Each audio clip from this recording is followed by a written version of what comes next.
All right, hello my friends, how you doing? Welcome to this chapter where we're going to be programming your Sumobot to be able to stay on the arena and also move into action when it detects the opponent.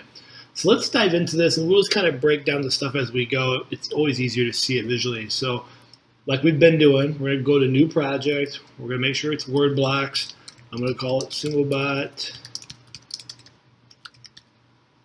code tutorial, you name it, whatever you would like. We're going to go ahead and hit create here. Now what we're going to be doing is creating a series of different stacks.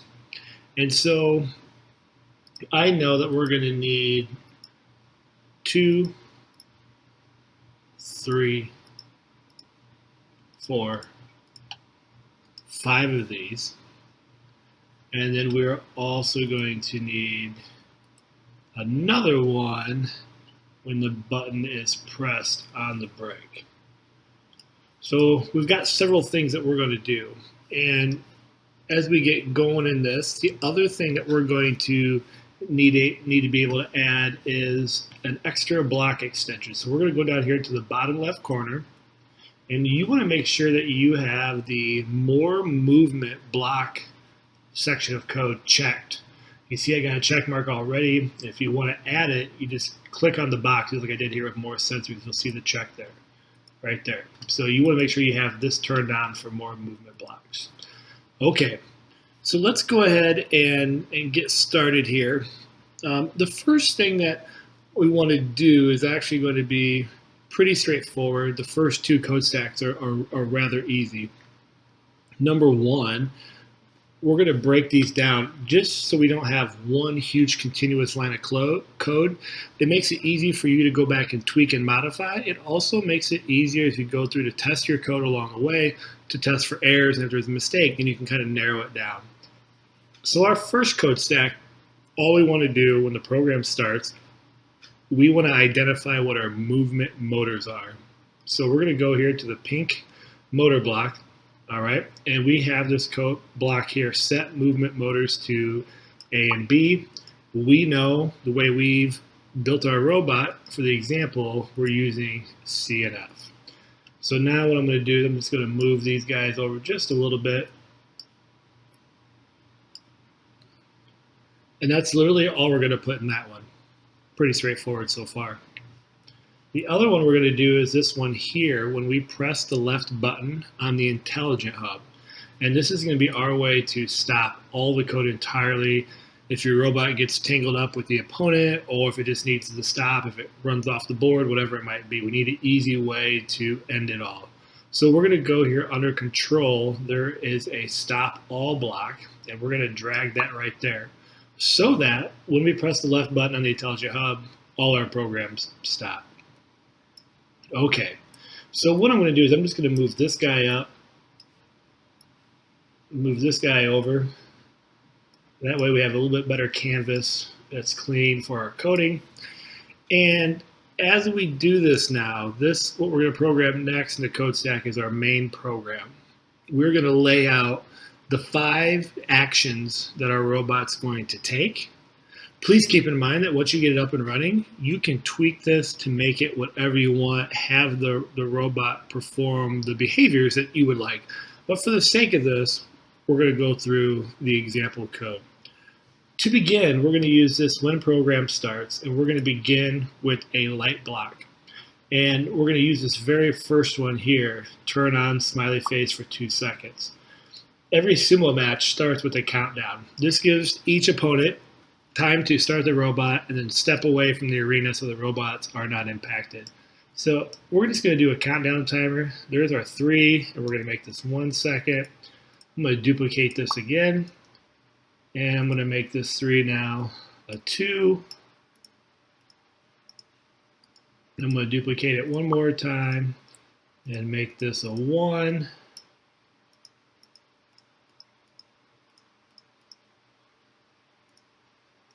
There we go. So we got our 3, 2, 1. And now what's going to happen is we're going to go down here to the variable section, and we are going to make a variable. And in this variable, we're just going to keep it pretty straightforward. we are going to make a variable called action. This action, or this variable block, is going to allow us to change the behaviors of our robot throughout the code.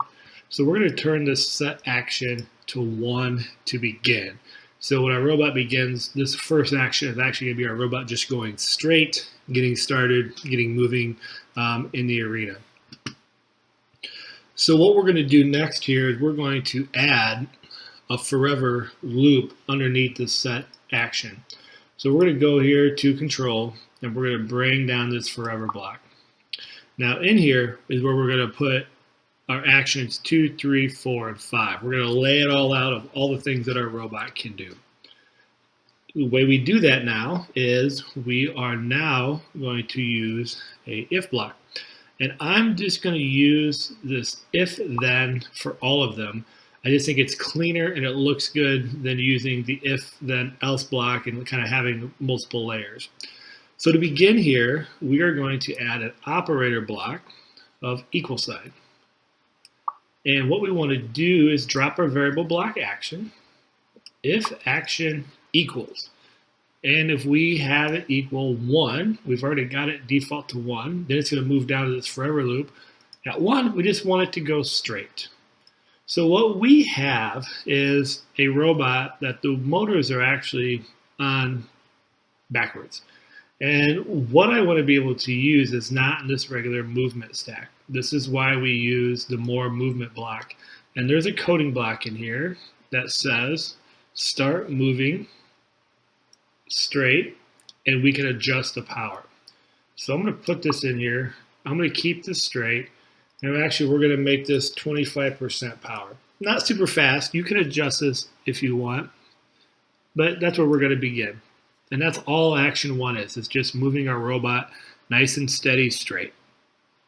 Now, what we can do here is we're going to do the exact same thing. So I'm going to go to control.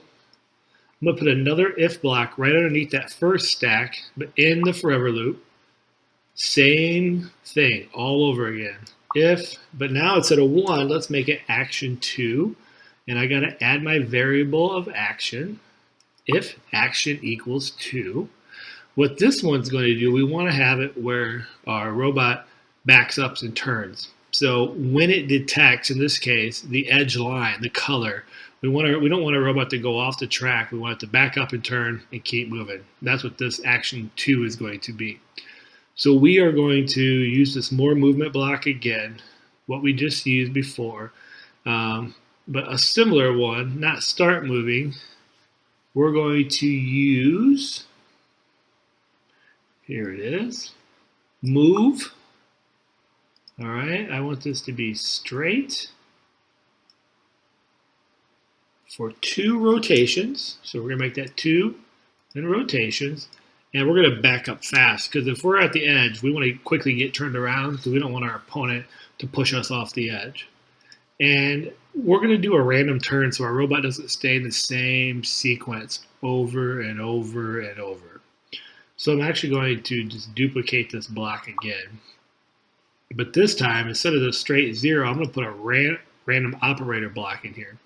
So I'm going to choose pick random, which is up here in the green operator section at the top. And I'm going to pick from -100 to 100. That way it can turn to the right or left. And I'm going to have it turn that direction for 2 seconds at 75% speed. And then once it turns, so this is going to back up, it's going to turn. Then what we want it to do, we want it to start going straight again to get back to our regular action. So we're going to set action back to 1. Okay, next one. We're going to bring in another if block. And I'm going to go ahead and bring this up so you can see. Let me move these guys around here a little bit. There we go. Same thing that we've done before. I can actually duplicate this out. I'm going to make this 3 this time. Now what number 3 is going to do is it's going to start moving at a high speed when it detects an object. And it's going to continue to push until this ultrasonic sensor no longer detects an object. In this case, that's going to be your opponent. So I just made this a default sound just because I like to have an audio reminder that this code is actually in place and working. You can make it much cooler than a cat meow if you would like. But we are now going to add this start moving block again right underneath it. But this time, as opposed to negative 25, we're going to make it negative 75. So almost full power. I didn't do 100%. You could. The robot might need a bit more weight on it to go full throttle, but you can play around with it and test it out. We're then going to go here, and we're going to add a wait block, a wait until. And so that is going to be found in your control. There's wait. There it is. Wait until. And even though we have a lot going on of code we haven't programmed yet, what we're going to put in here is ultrasonic detection. So we're going to use this sensor block here when our ultrasonic, which is in port D, is closer. We're going to do the opposite. It's farther away. In this case, I'm going to pick 8 inches. And you can dial this into your liking. When it no longer detects an object within 8 inches, we want to kick out of this loop. Otherwise, it's going to be going straight full speed, and you don't want to go run off the mat or the arena. So once it waits, it's going to keep doing this part right here until it's further than 8 inches away from the object. Then it's going to kick back into action 1. All right. Action number 4 is a one where we're going to just stop and we're going to move backwards. We're going to get away from whatever it is that we're doing. We're going to freeze hard to avoid going off the edge or getting pushed off or any of those things. So just like we've been doing, I'm going to put another if block in here. We're going to use this operator block, but we're going to make it 4 this time. And I'm going to go ahead and just expand this and drag down so you can see this a little bit better. There we go. All right, and we're going to go to our movement blocks. And in this case, if action 4 happens, we want to stop our motors. We're just going to we're clamping down and we're not moving. We're going to stop right away. And then we're going to fight power with power. So what we're going to do is scroll down here to the more movement blocks, and we're going to pick this move straight. All right, I'm going to turn this dial here to straight. And we're going to go 1 rotation at 75%. This is 1 rotation hard backwards. And then we are going to set the action back to 1 after this. The last step that we're going to do is step number 5. And this is what's going to happen once our force sensor on our Sumobot is released. So we've made contact, we've collided, we're moving into action. Once that's released, we want to get back on track. So I'm just going to duplicate this whole if block for our final one here so that you can just see how that's an opportunity. I'm just going to make this if action 5. All right, I don't need this block. We are actually going to start moving straight at 75% speed. And we're going to put a wait until block in here like we've done previously. Wait until. This time, as opposed to the ultrasonic, we're going to be waiting for the force sensor. Wait until our force sensor, which is plugged into port E, is released. And once it's released, we want to stop moving. So we're going to go back to our original movement block here, drag one of these down, and then we're going to set it to action number 1. So here are our 5 behaviors on our code stack. I'm going to bring this down here so we can see. Oh, we lost her. There we go.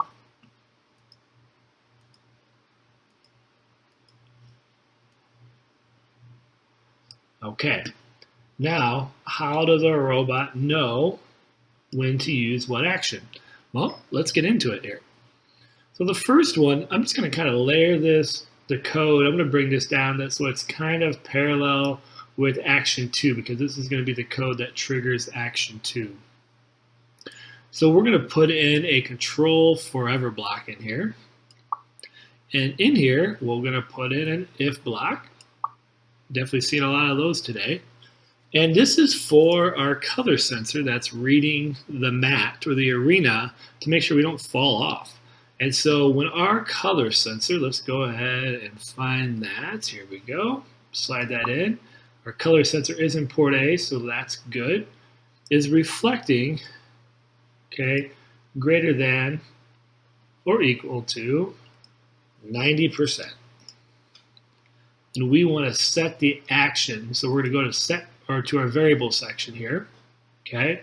And we're going to bring in the set action to 2. So what will happen is, if the color sensor detects reflection greater than 90%, so we move into action 2, and here you can see that's when we're going to back up and we're going to turn. It's going to keep us from going off the edge of the arena. You might have to change this a little bit here, get your readings of your sumo mat in the arena, the lighting and the type of paint, all that stuff can play a role in the reflection light intensity of the color sensor. Okay, we've got another one. This is for then decision 3, so I'm just going to bring that right over next to decision 3, kind of like we've done. And you can probably imagine by now we're going to put a forever block in here, and then we're going to drop in an if. Now this one is going to have kind of 2 decisions depending on what's happening in the arena. So if our ultrasonic sensor, which is port D, detects an object that's closer, we want to make this 6 inches. All right, then we want to set the action. So remember, we're going to go to variable block, grab this one. We're going to set the action to 3.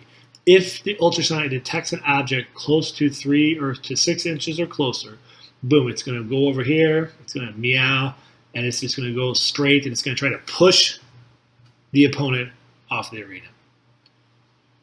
Now, we need to have one more in here for this, in this block.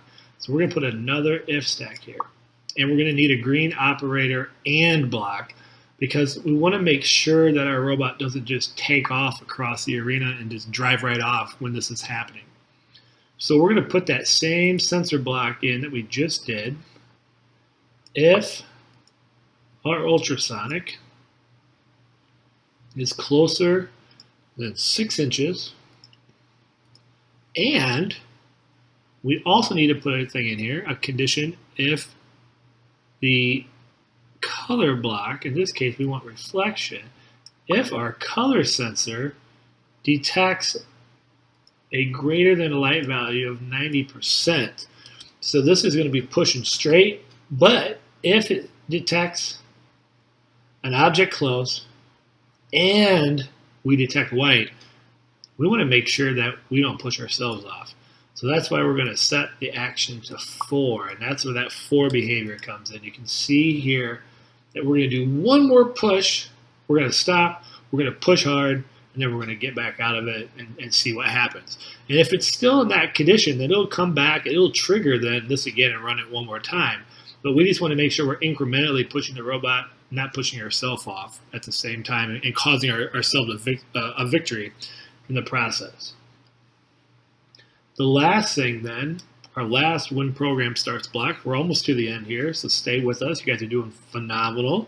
We're going to bring in, you got it, a forever block. And let me just kind of zoom in. This code's getting kind of busy. Here we go.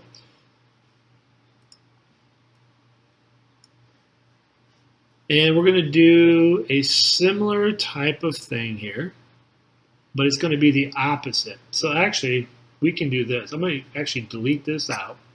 Let's just right click, duplicate the forever, put that right underneath. Okay, so this is going to be almost a flip-flop. But now instead of the ultrasonic, we're going to be using the force sensor, the other sensor we have to detect. So I'm going to delete those ultrasonics out like I did. And now the force sensor, which is in port E, if it's pressed, we want to set the action to 5. And that's what this is right here. All right. Otherwise, if the force sensor is pressed,